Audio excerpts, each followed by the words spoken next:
We've got a great coffee cart that participates in the market. Usually there's some... Now you're talking my language. Oh, good.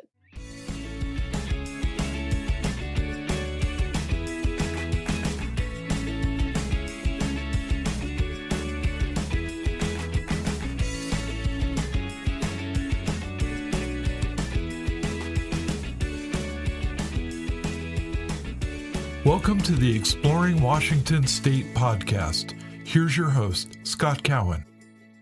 All right. Welcome to this episode of the Exploring Washington State podcast. Today, my guest is Amanda Milholland. Amanda, I'm going to say you're the market director for the Jefferson County Farmers Markets. That's the farmers markets in Port Townsend and Chimacum. I always forget Chimacum. So you're going to have to help me break that bad habit today. Thank you for taking the time to be here. Happy to be here with you today, Scott. Thank you for the invitation. Oh, well, you're kind. So let's start with this. Why don't you share a little bit about yourself and how you ended up working for the farmers markets? Sure. Well, I think it starts back with just my youth. I grew up in Port Townsend, Washington, so Jefferson County, and my parents have always been really interested in food and have had a strong focus on local food. And I didn't personally care so much one way or the other what I was eating growing up. I would have liked to eat more sugar, but you can't get away with that in my household. And I know those kind of parents. But then I went off to college, and at some point in that period of time, I started my own garden for the first time. And that was the beginning of this process of falling in love with food in a new way and really developing a connection to wanting to eat food that I knew about. I knew where it came from. I knew what kind of care went into it. And that continued when I was a Peace Corps volunteer in Uganda, East Africa. Okay. And there, the economy is 80 to 85% or more based on agriculture. And so most of the food that I was getting was grown directly by the people who were selling it. And I was eating a mostly produce rich diet. And it became my norm. And then coming back to the United States, I had this real kind of come to myself moment of recognizing that I had changed when it came to food and that I really wanted to have a connection with my food in a stronger way than I ever had before. And I moved to Portland, where I lived for 6 years before moving back to Jefferson County. And at that time, I continued my work trajectory, which had been in the nonprofit sphere. But I also started gardening and raising chickens in a big way. And so I went from it being just a small part of what I did and kind of a hobby to being a significant portion of my food production. And I had a kind of growing realization that what I was looking for in terms of work was a way to connect my nonprofit experience, because I've mostly worked with nonprofits throughout my career, with something having to do with local food and with connecting people to local food. And I moved back with my husband to my hometown of Port Townsend in 2015. And at that point, I was pregnant with my first kid and not thinking about going right back to work. And I kept hearing about the farmers market director position. And one night I woke up in the middle of the night and realized I'd been dreaming about the job. And I was like, oh man, it's really weaseled its way into my subconscious, and I guess that means something.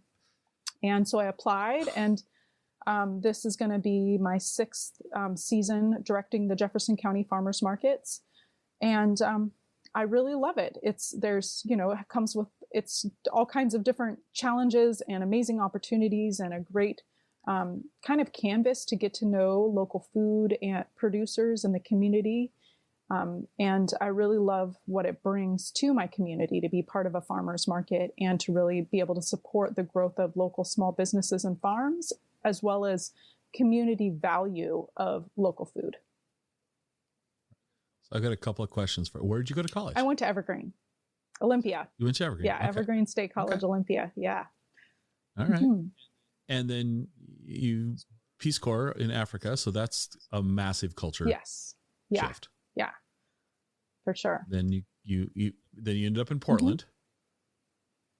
So the other question I have is, so when you moved back, you said you were raising chickens, and is it the Egg and I Road that's out there? There is Egg and I in Jefferson County. Yes, and it. Yeah, so you weren't by chance on that road where you? No, I'm sorry, that's where my brain works. That's in Chimacum, Washington. So that's where our Chimacum market is, not so far away from the Egg and I Road, and it actually was the first place where my mother owned property in Jefferson County, and she and some friends built a cabin out there where she first lived on her own property. So I do have a connection to Egg and I Road, but I have never lived there. You never lived there? Okay, it would have been just kind of fun. Yeah. So the job opportunity worms its way into your psyche. You're dreaming about the opportunity. You obviously are in the job now. So that's interesting. Yeah, it was. That's a really interesting path, it definitely actually was. It was a time in my life when I thought I was going to take advantage of as much time as I could with my kid while my husband was working full time. And I found that in reality, I really love the opportunity to bring myself to my community through my work, and the opportunity to jump into this position really fit with my values and what I love to do. So I was surprised, but here I am, and apparently it's a good fit for me. As you said, it became part of this undercurrent in my brain that I couldn't get away from. Right. Yeah.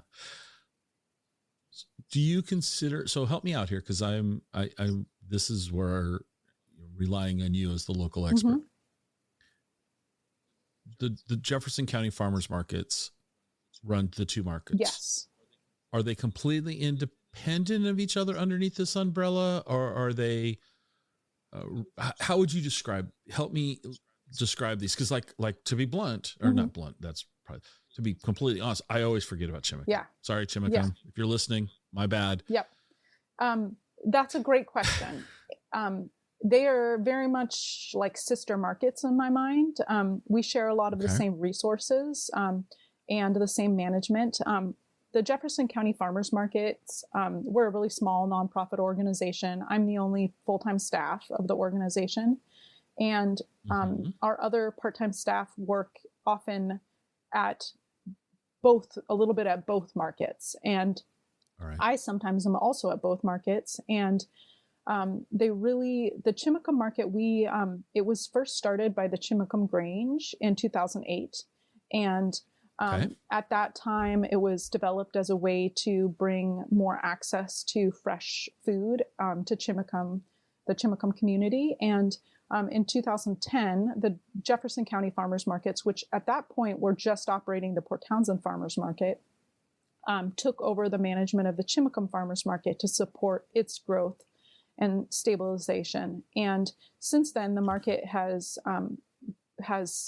continued to be a food source for Chimacum, and it did grow from that first period of time and when it was being managed by Chimacum Grange. It is our smaller of the two farmers markets significantly, and sometimes people do overlook, even here in Jefferson County, that we do have the second market.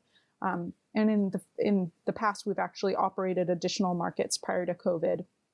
But the Chimacum market has something really special going for it that is unique to that market. So I don't think it should be forgotten. It's for several reasons. One is that it is unique in that it's providing food in a area that is fairly rural. So there's a lot of farms in Chimacum, but there's not a lot of grocery stores in Chimacum. It is located at Chimacum Corner Farm Stand, which is a local grocery store carrying a lot of locally sourced food. And they've been a longtime partner of the farmers market. So there is that access to local food now in Chimacum with Chimacum Corner Farm Stand. But the Chimacum market gives people a chance to connect with the growers in that community and buy directly from those growers at the market. And so it's expanding food opportunities for people in the area. And it also is so close to a lot of the participating farms, which I think is really a special aspect of that market. One of the farms that participates every year is Red Dog Farm, and they're within walking distance from the market. And so when you think about local food and being able to access it at the farmer's market, there's really no better example than the relationship between the Chimacum Farmers Market, Red Dog Farm, and that you can walk there from the market. I love that that market really is bringing people food that's super local, and that's special. So all my questions always have to have an asterisk now because of COVID, because COVID has changed everybody's answers. So let's keep going with Chimacum. About how many vendors are taking part at that market? Yeah, that's a good question. We've had a range of vendors over the years.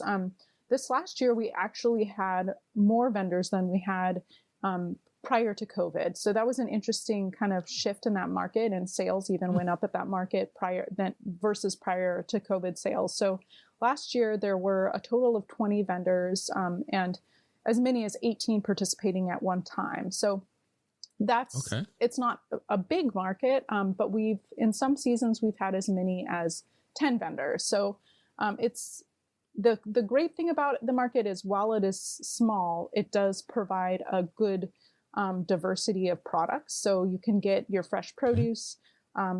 Often you can find meat at that market, pasture raised meat.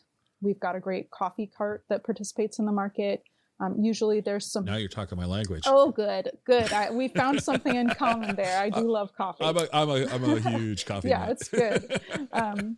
And then there's always a bakery. We have Pandiamore Artisan Bakery that participates in both of our farmers markets, and usually some good craft vendors too. So while the market is small, it does have a good selection of products. And then just from a visitor head count, how approximately how many people are attending the Chimacum market on any random Sunday? Yeah, we actually do customer counts at that market pretty regularly, so I can be very precise. Okay. We generally have between 300 and 350 people at that market. All right. So it's it's not huge, but that's a good number of folks to come through. I mean, that's good. Yeah, totally. Okay. And one of the things that's really fun with that one in particular is its particular location is right at the main intersection in Chimacum. And so that means that we're attracting local shoppers, but we're also attracting a lot of visitors from all over the county and from neighboring counties, even sometimes from Seattle or other states. And so it's one of those things that sometimes people come to intentionally and sometimes people stumble upon. And we last year found that approximately 25% of the people who were shopping at that market were actually coming from 50 miles or greater than Jefferson County, outside of Jefferson County. So that was, sometimes I'm surprised by, we can overlook this amazing little market, but it's a gem and it shouldn't be overlooked because there's so much there.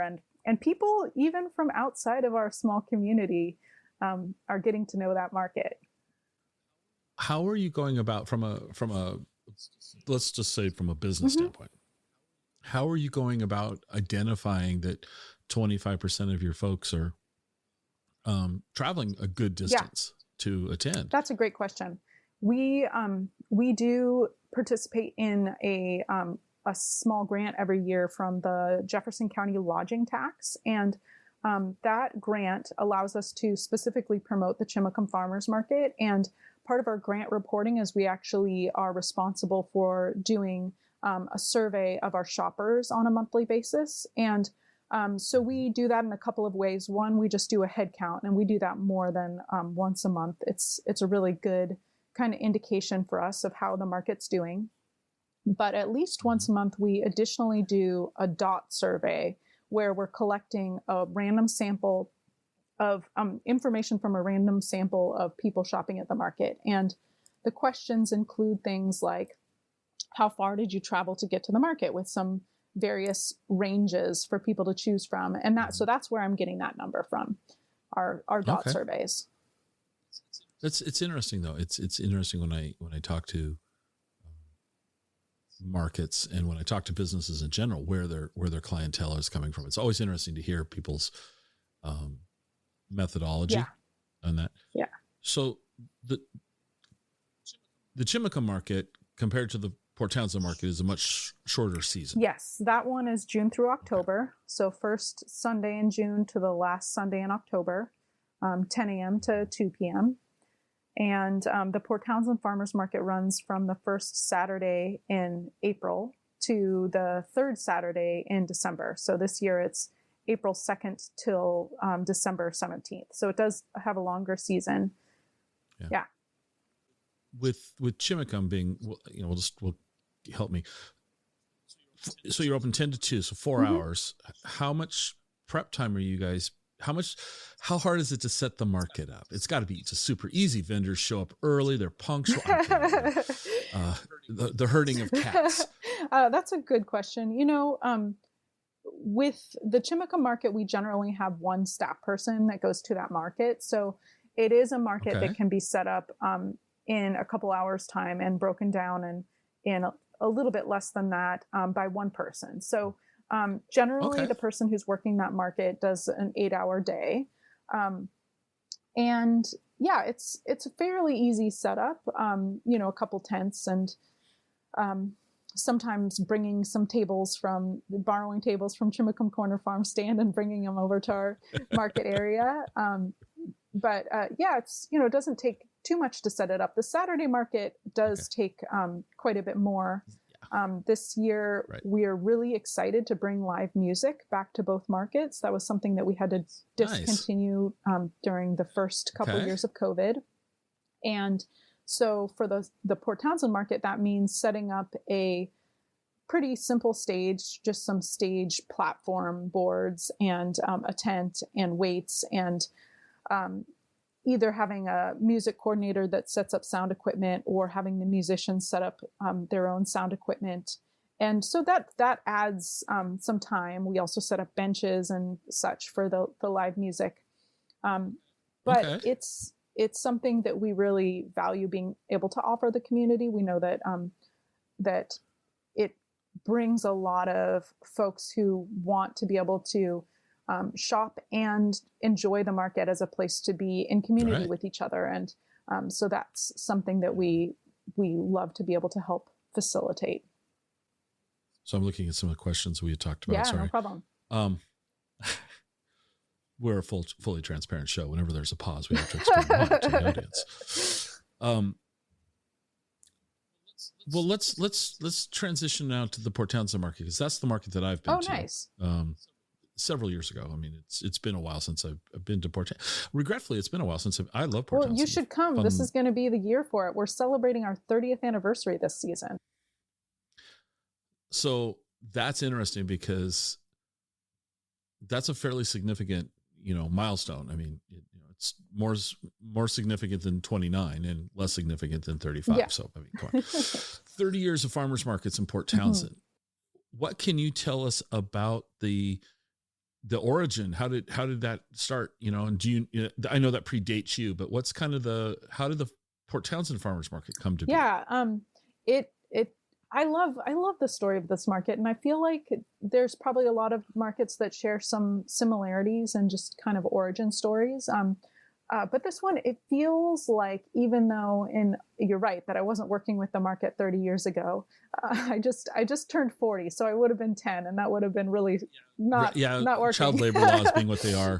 But that said, I'm familiar with some of those beginning vendor businesses, and some of them are still vendors at our market, and they were the original market staff as well. So how it was initially set up was a collective of farm and other vendors who decided to do a market together, and then also took responsibility on a rotating basis for taking the lead when it came to setting up any kind of communal spaces, coordinating vendors, and collecting any vendor fees. All those kind of things were initially done exclusively by the vendors that were participating in the market. And it was initially in a downtown parking lot with something like 12 vendors. And it had different locations between now and then. In 2000, I think it was 2013. It's either 2013 or 2003. I'll have to double check that one. It moved, it was 13. It moved to Uptown Port Townsend. And at that time, it grew. So it grew from being, between 12 and maybe 25 vendors till what it has been prior to COVID, which has been between 75 and 80 vendors. So pretty significant growth. Yeah, COVID has been an exception. The last couple of years, we had 40 vendors during the first year of the pandemic, 2020. And then this last year, it was 56 vendors at the max of the season. But I'm really excited to see a number of things. One, coming into this season, we have 76 vendors that have been approved for the market. So I'm really excited to see that growth again. And there's just a really good diversity of vendors represented at the market. So that's really exciting for the season. And then there's also something really special that I noticed this last year, just looking at our sales, which was, yes, our shopper number has been down during COVID, but there has also been this continued community support for local farms and small businesses. And I saw that this last year when I was reviewing the sales at the end of the year, when I noticed that sales were up 1%, which is not huge, but they were up 1% while at the same time we had this huge reduction in shoppers due to COVID. And to me, that shows this strong community investment and interest in local small businesses and farms, and specifically in supporting them by shopping at the market. And I'm just really excited to see how that continues to show up as we move out of COVID and into this next 30 years. The brave new world, yes. The hopefully post-COVID sometime soon. What's interesting is I've heard similar comments from other market managers that traffic numbers down, vendor count down, revenues, modest improvement, holding steady, modest declines. The revenue stayed fairly stable in relationship to the variable of traffic or vendor count. So I love hearing that, because you're right. I think that does mean the community's valuing, with their dollars, and make, the local stuff. So so let's talk about kind of the traffic and demographics of the Port Townsend market. If people are going from 50 miles to the Chimacum market, what's Port Townsend seeing? Where are you getting your visitors from? That's a great question. We don't do the same extensive monthly surveys of our Port Townsend shoppers, but we talk to them on a regular basis. And we do have a lot of local shoppers. They make up the base of the market. They're the people who are supporting us and keeping stable sales, even when tourism has really dropped in Jefferson County. And at the same time, we do get a lot of visitors from the Seattle area, from Kitsap County. Those are some of the places that I hear most when I ask people where they're visiting from. And sometimes we get visitors from other parts of the country and even nationally or internationally. And definitely Port Townsend has a bit of a positive reputation for our farmers market. So I'm never particularly surprised when I hear somebody say, "Oh, I'm here from, some other country and we love your farmers market," or "I'm here from California or Idaho or Florida for that matter." So it's always nice to have a chance to talk to people who are coming from other places and see their observations of the market and what they enjoy and why it becomes a stop that they choose to come to whenever they visit Port Townsend. Yeah. So I have a question for you. So you just said you're not surprised by people, from out of the region. I have this perception, and maybe you can help me prove it more accurate, or maybe you're going to debunk it for me. But I kind of think that people that like farmers markets want to check them out when they're traveling. Oh yeah. Like if you're traveling, and let's say you and the family are going to Massachusetts, you might want to check out, and the only town in Massachusetts I can think of right now is Boston. So you're going to Boston in my little example. So, would you want to check out the Boston farmers market? Oh yeah. On your Totally. journey? Yeah. I look up farmers markets when I go anywhere. I haven't gone much of anywhere in the last couple of years, but I look for them. And I think that farmers markets just give this really good example of the local culture and food. And for me, when I think about food and culture are so interconnected. And I think that farmers markets, for that reason, they're like a roadmap to the community. They just give you a strong sense of who's there, who's producing food, what kind of food are people eating, and then also what do people value and love in their local arts, culture, and anything else that the market brings. But it's always fun to just get a chance to see other farmers markets and experience the food, experience the regular shoppers and the interactions between vendors and shoppers. And yeah, so I always look out for them. And you're right. I think that people who are farmers market people, they don't stop becoming farmers market people when they go on vacation. It just piques our curiosity. Right. We want to know, what does your farmers market look like? What do you got there? Totally. Right. Can I find some amazing hot sauce that I can't get in Port Townsend? Or, what else is going to be there that's really amazing? For me, it's like who's got coffee? That's also a good question. Yeah. Yeah. And we've got a couple good coffee vendors in Port Townsend, so that's just one more reason for you to come to the farmers market. Yeah. We haven't, we haven't done a lot of traveling the last year and a half, 2 years or so. I mean, a little bit, but not like we used to. Which is part of the reason the show is fun for me, is that, I get to sit in my office and have conversations with people remotely, and it's like vicariously being there. For the 30th anniversary, are you doing anything special? Yes. The first thing is, while this would normally be a every season thing, we are bringing back live music after 2 years of not having scheduled live music. And that feels significant. Okay. I'm just so excited about being able to have that be a part of our markets again this year. And being able to, we had some great buskers over the last year.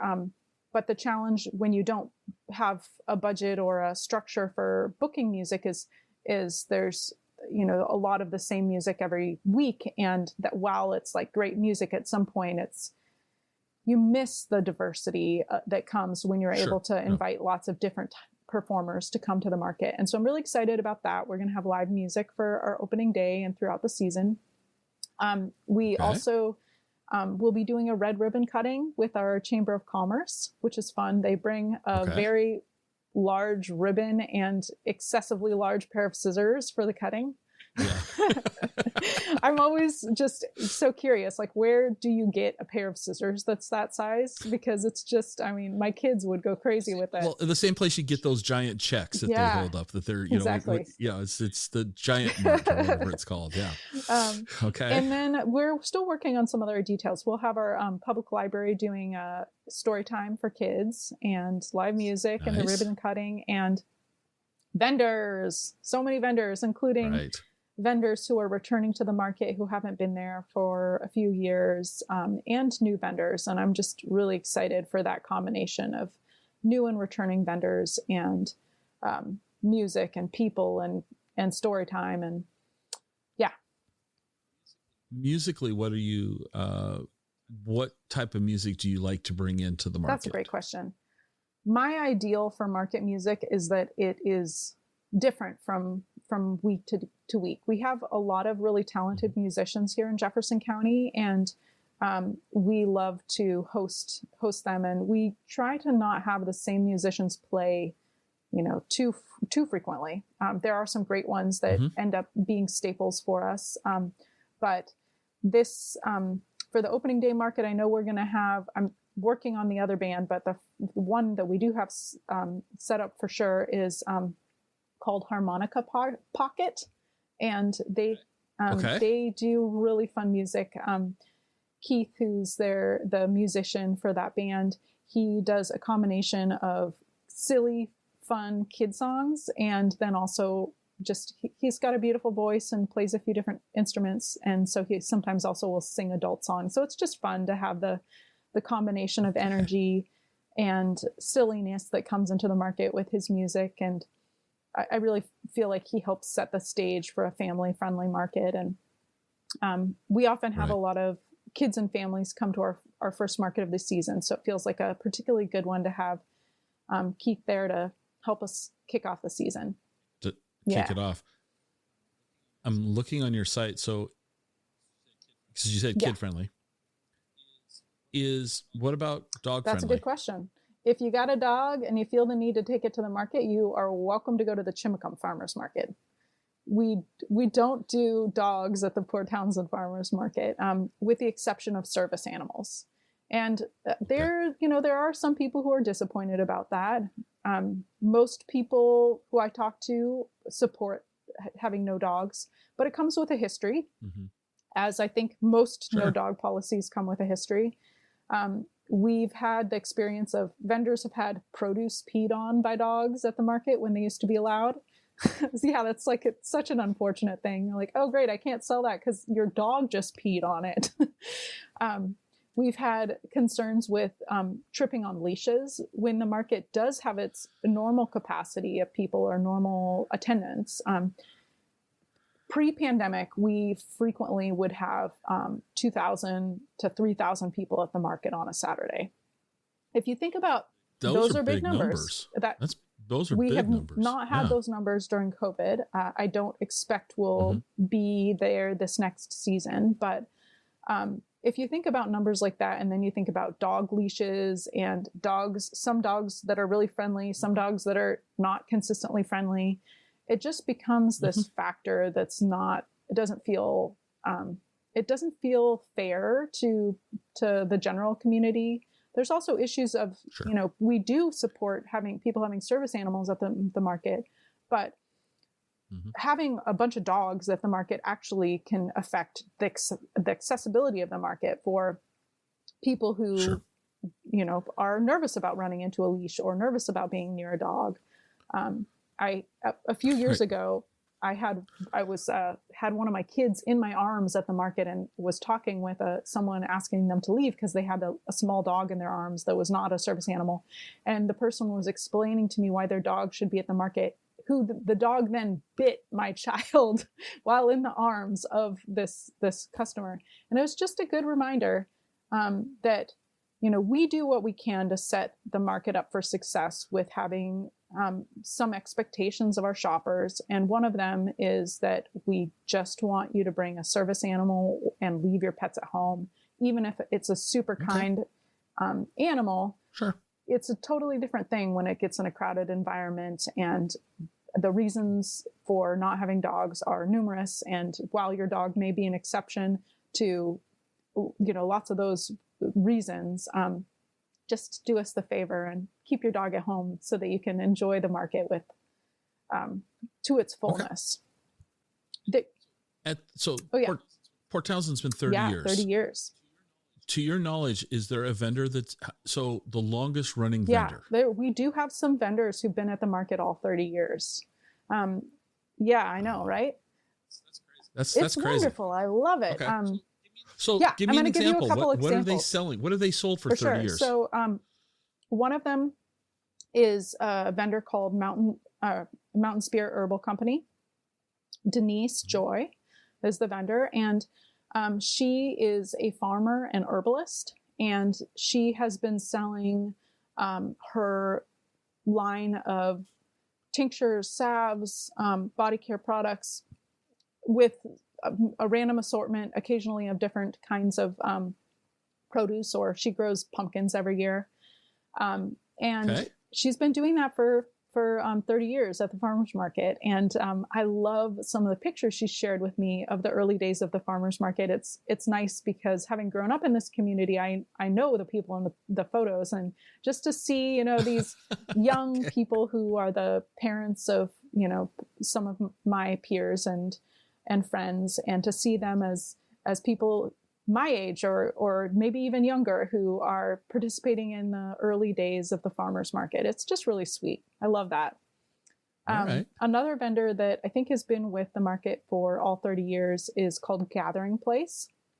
They are a nonprofit vendor in the market. They have a unique relationship to the market as a nonprofit. Generally, we provide free market space to community nonprofits for 1 to 3 markets per season, and they show up and represent the nonprofit that they work with, and maybe they'll do some community outreach or fundraising or things of that type. But Gathering Place is a nonprofit that provides educational and recreational support for adults with developmental disabilities.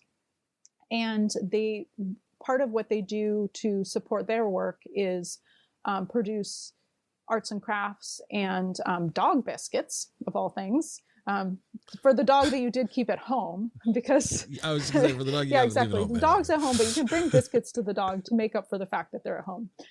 But you won't know if the dog likes it until you bring it home. Sorry.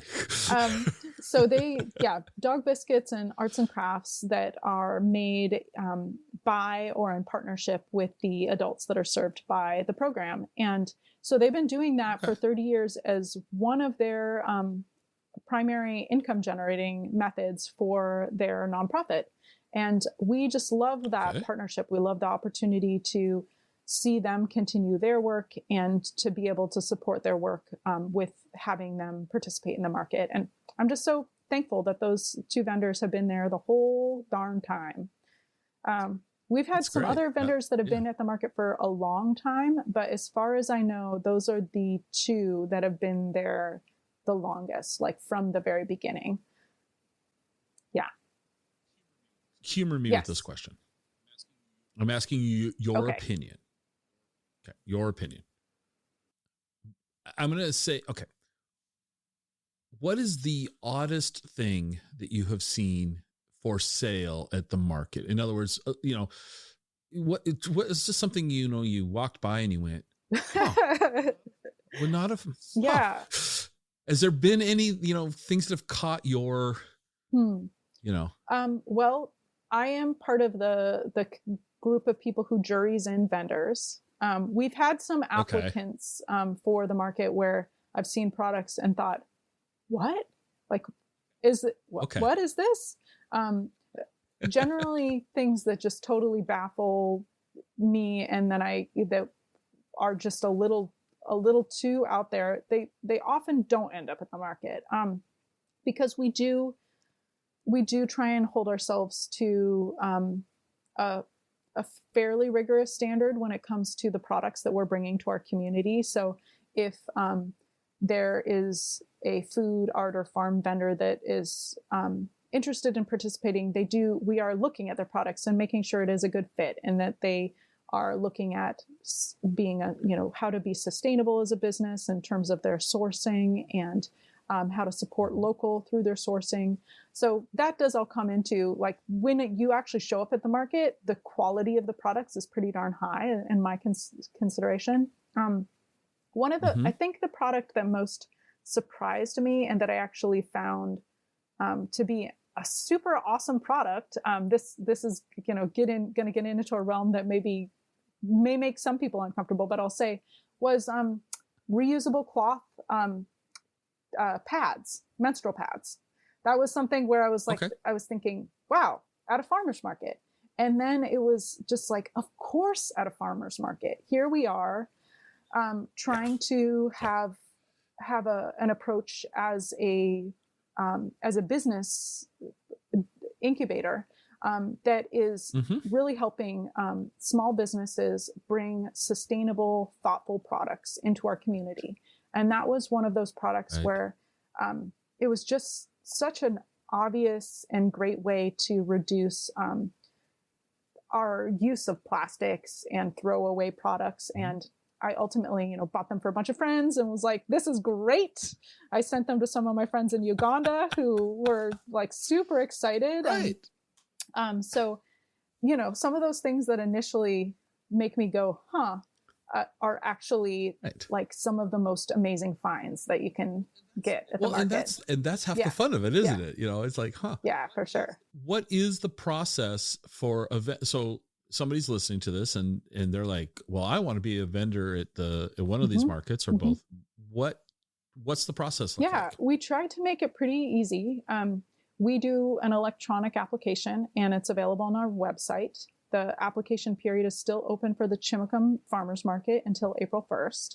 So if you're considering the market, this is the time to get your application in. And the application becomes available usually mid-December and then closes for the Port Townsend Farmers Market if you want to apply for the full season, February 1st.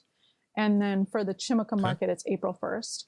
And then we do have a vendor application period if space is available that is for the Port Townsend Farmers Market that comes usually in July and closes sometime a few weeks, month after that. And that's for fall and winter vendors. But for the full season, the application period closed for the Port Townsend Farmers Market, February 1st. And so vendors apply and the application asks lots of questions about the kind of business they're operating, what types of products they're offering, where they're located, their farming methods or their sourcing methods, any kind of packaging they're using and what types of packaging.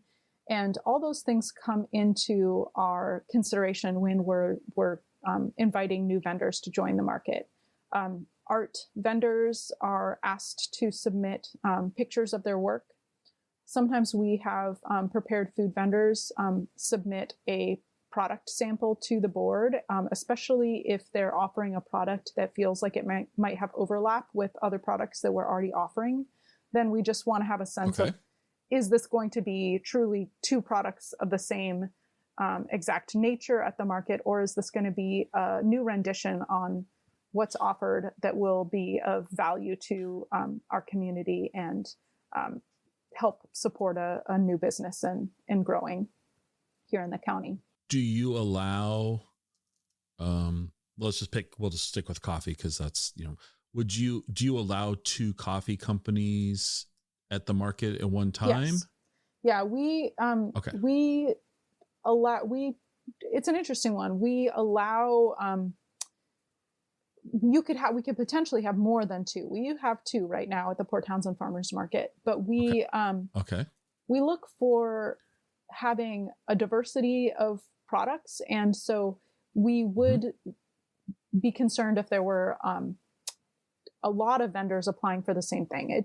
Generally, the things that we get a lot of applications for, many seasons, it will be jewelry, where we'll have, you have 10 vendors who have applied to do jewelry. And we do prioritize bringing new ethically sourced products to our community. But at the same time, we do want to make sure that we're providing a marketplace that's of value to our vendors. So there's that balance between wanting to offer a diversity of goods and also not wanting to oversaturate the market with one type of goods.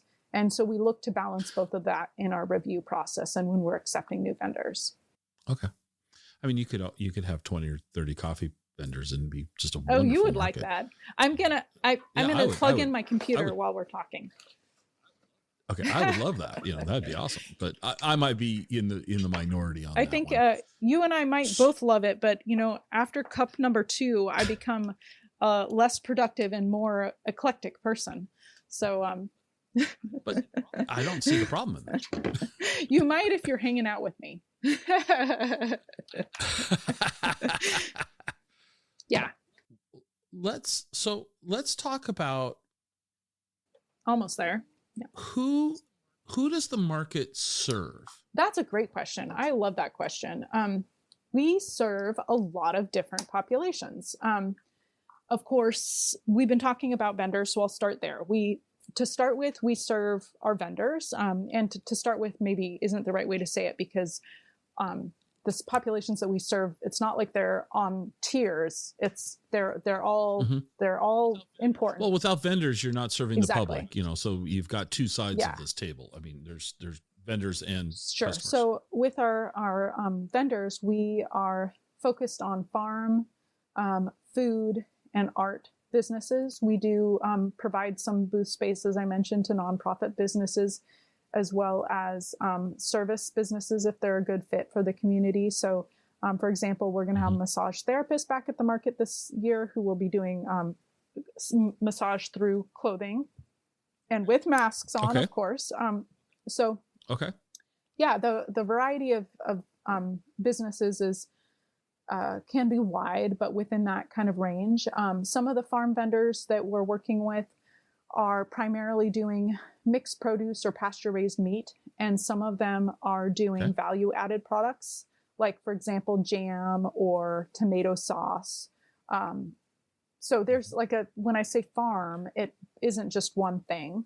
There's even the example that I mentioned earlier, Mountain Spear Herbal Company, where her primary products are farm products because while they're tinctures or salves, they're using herbs that a lot of which she's growing or wild crafting. So there's those businesses, and most of them are coming from Jefferson County. Our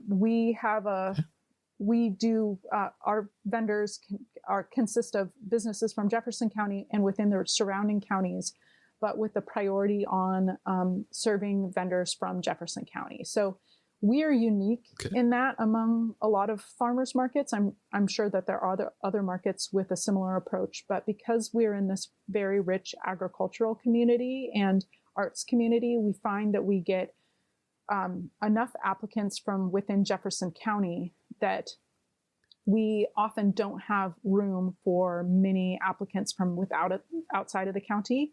But we do include applicants from outside of the county that are bringing products that are otherwise either underrepresented or not represented at the market.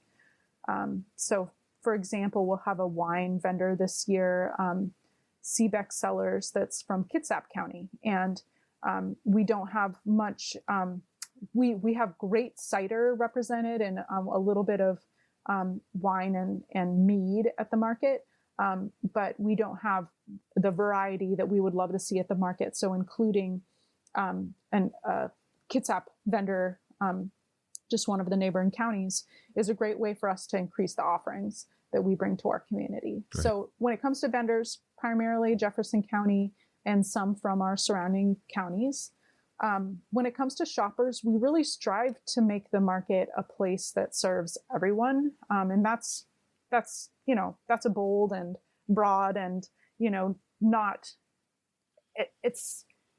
we do have populations that predominantly make up our customer base. So it's something we realize that we can continue to work on. And it's one of our things that we do really strive to continue to work on. But we're serving everyone from the wee babes that come in arms to people who are, in the older years of their lives, the 65 plus community. And so that population is pretty broad. We do have a growing food access programs. And so this last year, we saw those programs, our SNAP program and SNAP Match program, grow by 258%. So huge growth over 2019 sales. And what that shows me is that the number of people who are shopping at the market who are using SNAP, the Supplemental Nutrition Assistance Program, WIC, the Women, Infants, and Children, or also Senior Farmers Market Nutrition Program, has increased. And that's pretty amazing to see that growth. And also in this time when we are nationally and internationally experiencing instability in our economy, it's really nice to be able to see that the market can show up as a place for people from any income level to be able to access fresh food. And so that's a place that we've really been growing. And then we're also looking at how to increase the intentional welcome of people, Black, Indigenous, and people of color at our market. So both in terms of vendors and in terms of our community, it's a place where we're still growing and where we still have a lot to learn. But it's something that we've been working on actively this last year and that we continue to work on. We've done that over this last year with the creation of a BIPOC Start-Up Business Fund, or Black, Indigenous, People of Color Startup Business Fund. That's a program through which we are able to provide small grants to new BIPOC-owned market businesses that support those businesses with being able to buy some of the essential tools that you need to be able to operate at the farmers market. So that could be your market tent, it could be your food permits, anything that the business prioritizes as being of high priority for them to be able to show up and participate in the market. And that is offered in recognition of the impact that systemic racism has had on people of color in our community and nation, and just wanting to reduce some of the barriers that BIPOC folks experience when it comes to being able to access the market as a vendor. And then we hope that will also ripple out to making the market a more welcoming place for BIPOC shoppers. We do live in a community that is in large part Caucasian, but that just gives us like that much more of okay, if we're going to be a market that is not just serving the majority population, what do we do to really actively and intentionally create a welcoming space? So it's a work in progress, but one that we're committed to. What else about the markets should we cover? I think I have a pretty good understanding of let me phrase the question this way. What do you think's on the horizon? What do you hope to see for the markets over the next, 2 to 5 years? That's a great question. I think that a really important piece that started to emerge over this last couple of years for farmers markets, and that we can see with some of the things we talked about before, like the stability of sales, even as customer counts and vendor numbers have decreased, or potential growth in sales, as we saw here in Jefferson County, is that there is a growing awareness, and I hope that we'll continue down this path, that there's a deep importance to our local small businesses and to our local food system. And that's something I really hope to see continue to increase in our community understanding, and also nationally in our national conversations around, how do we stabilize economy? How do we make sure that people are earning a living wage? These things are all really deeply rooted with, are the businesses, the small businesses in our community set up for success? Do they have the ability to sell directly to shoppers and earn a living that allows them to pay fair wages to employees? And then also this last couple of years, we've experienced disruption in the food supply, where some of the really big farms and some of the national and international food suppliers weren't able to operate in the ways that we've depended on them in the past. And what I saw here in Jefferson County was that was part of this growing understanding that we need our local farms to succeed. And it's not just because we want local farms, but because if we want to be able to count on getting food, our local farms need to be able to survive. And so I really am hopeful that there's growing understanding of that. I think that, there's this large tide to try and go back to normal. that's, I do hear a lot of conversation around like, oh, I miss, pre-COVID. I like want what it used to be. I understand that. But I think there's some really amazing learning that we had the opportunity to do over this last couple of years of COVID that connects back to localizing our purchasing and why it's important. And that it ripples out. It's something that I love when I go to the farmer's market and I'm buying food from a local vendor. And then later on that day, I just, happen to be at my local grocery store or downtown supporting a different business. And I find that same business or same vendor in there, small business owner, shopping and just recognizing you just earned money at the farmer's market. And now your money is going directly to this other local business. And when you succeed, this other business also succeeds. And when you succeed, I also know that I can count on you to show up next year and provide food to our community. So there's this really important thing that we're doing here in Jefferson County and that I think farmers markets are doing nationally and helping hopefully move the food picture and our understanding of economy back to the local and just continue that understanding that we have to choose how we spend our dollars with the intention of helping everybody thrive. Right. How many times does that dollar that you spent get recirculated in Jefferson County? It's a pretty interesting thought when you think about it. You go to the farmer's market, we'll just say it's $1 for oversimplification, and you hand $1 to the produce vendor, and they take that dollar and they hand it to the local coffee person because everyone must have coffee, and that person takes it and they hand it to and how many times does that dollar get passed around within the community versus you going to your local chain store, buying the same produce.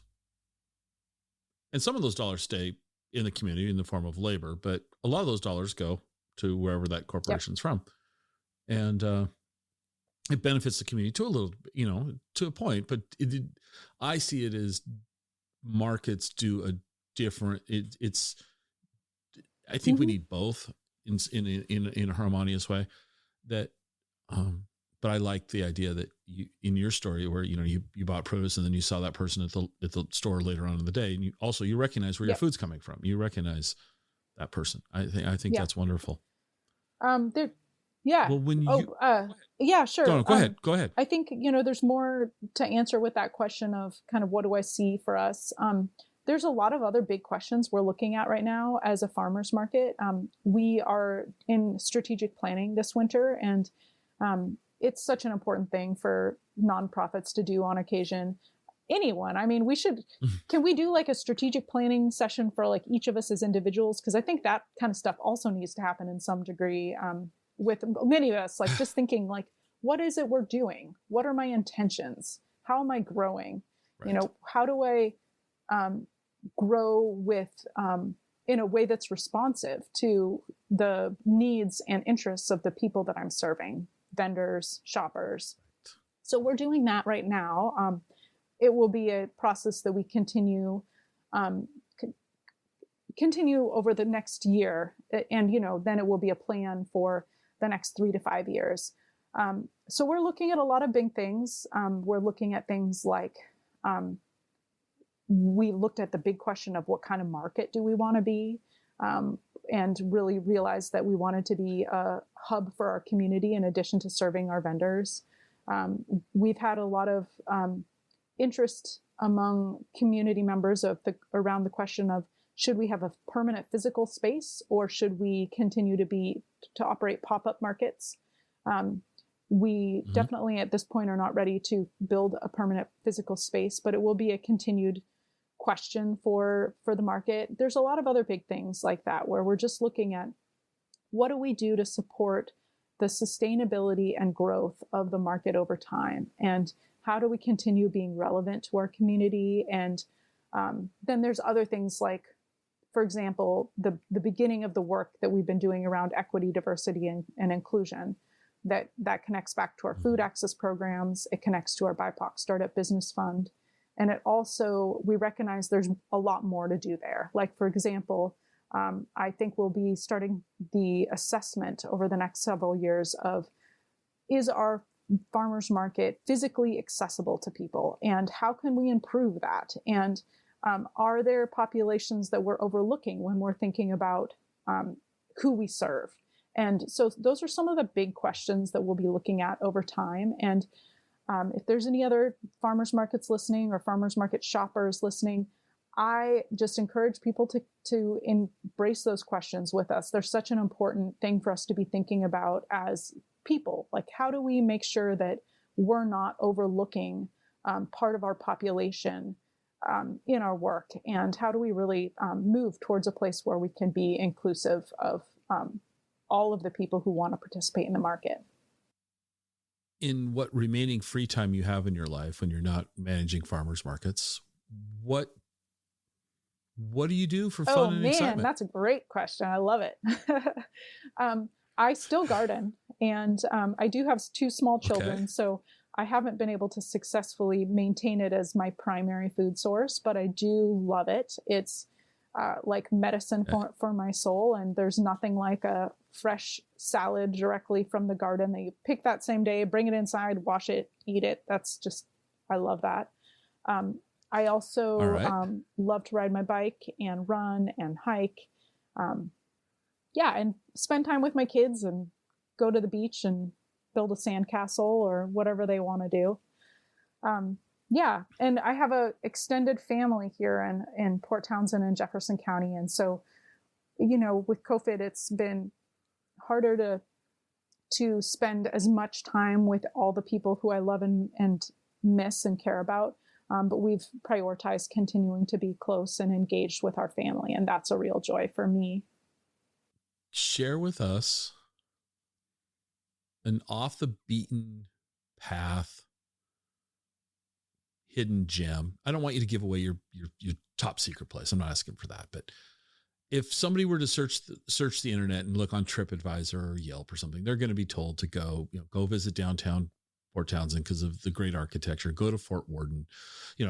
All those things they're well documented. There's gotta be something you can share with us that's just a little off the beaten path in Jefferson County. Oh man, there's so many amazing things here. One of many reasons to be here in this place.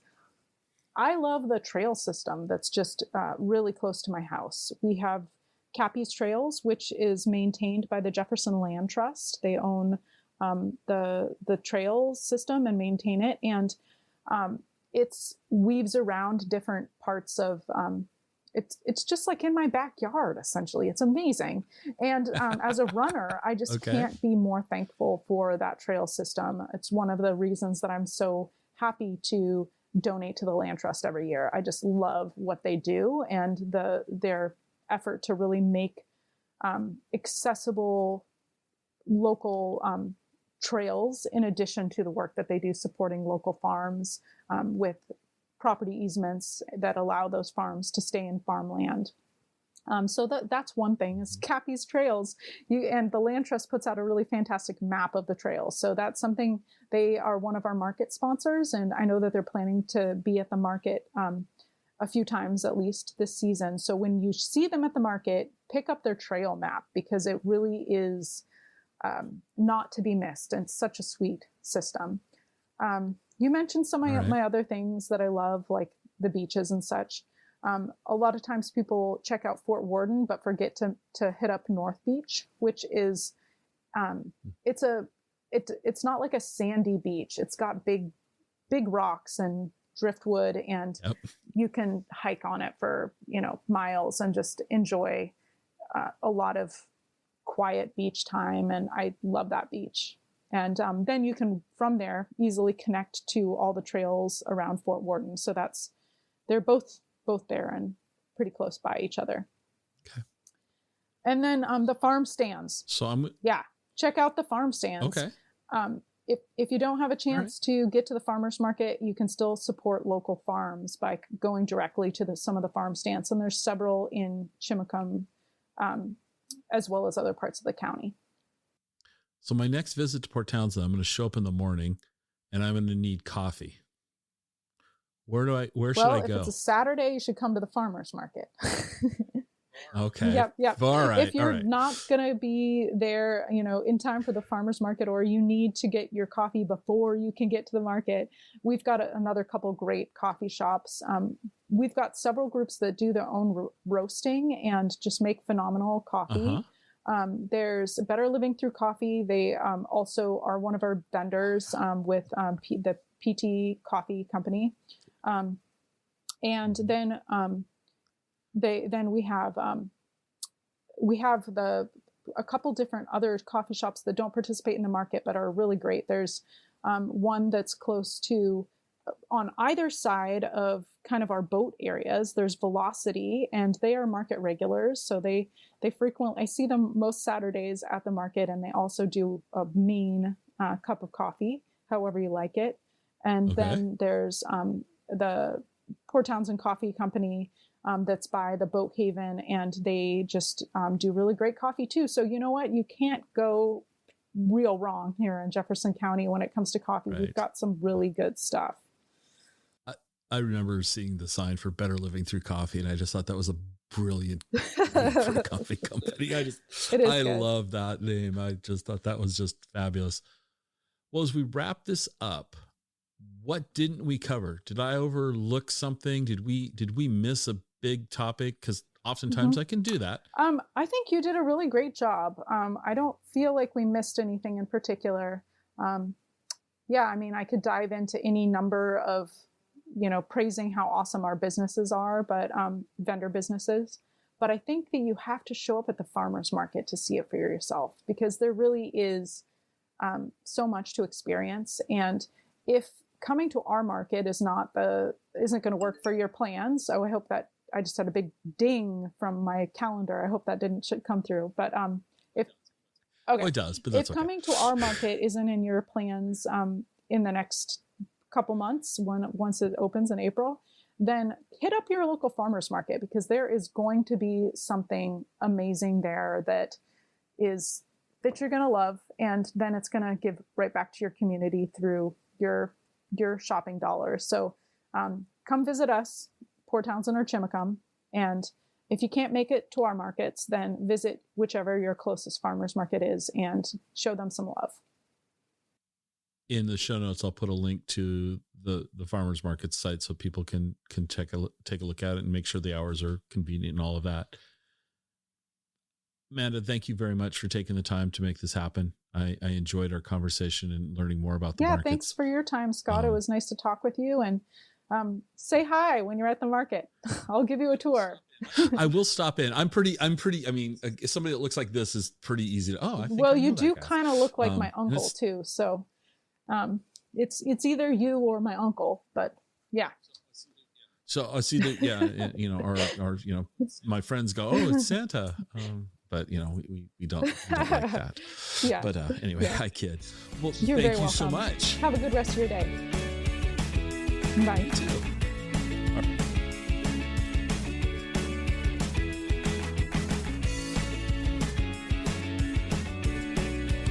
Join us next time for another episode of the Exploring Washington State podcast.